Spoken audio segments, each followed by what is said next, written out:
The man accused of gunning down 2 Kissimmee police officers went before a judge today and found out he could face the death penalty. It was just too emotional for her. It was very raw. And new for 5, the widow of one of the officers faced the suspect for the first time in court. Everett Miller is accused of murdering Officer Matthew Baxter and Sergeant Sam Howard last month. Good evening. I'm Martha Sagowski. And I'm Greg Warmoth. Officer Matthew Baxter's widow, as you can see, was there for today's hearing. Very emotional for her. Channel 9's Jeff Deal also in the courtroom. Jeff, this had to be hard on her as she sat there seeing him for the first time in person.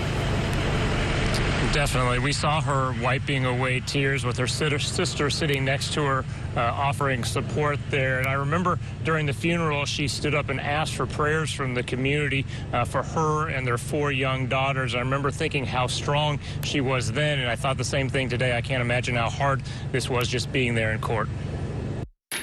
Everett Miller in cuffs and shackles in court. He sat stoic and didn't say a word while the judge decided if he's competent to stand trial in the first-degree murders of Kissimmee police officer Matthew Baxter and Sergeant Sam Howard.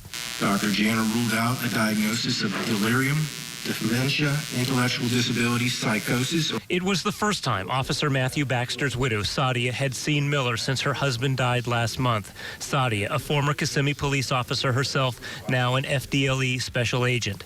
We saw her wipe away tears, understandably too emotional to address the media outside court. She just said she wished she could have said something to you today, but she can't. It was just too raw. Miller is a former Marine, a decorated master sergeant, honored 6 times for good conduct in his 21-year career. His competency was raised by his own defense. He had been found running the streets in his underwear, waving an assault rifle in the weeks prior to the shootings. A doctor found him to have some sort of mental illness, but believes he's competent to stand trial. Today, the judge agreed.